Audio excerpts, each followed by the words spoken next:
No os muerdo la cabeza. Y sabéis que puedo. Sabéis que lo hago. ¿A qué sí? No, ya no se hace mucho. Cuando digo que muerdo de verdad.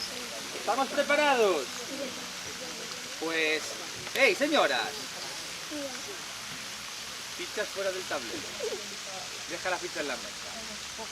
Tira pelo tijera, ya.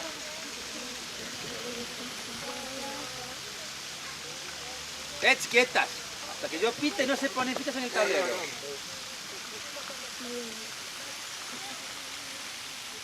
Ocho empates seguidos. ¡Estamos!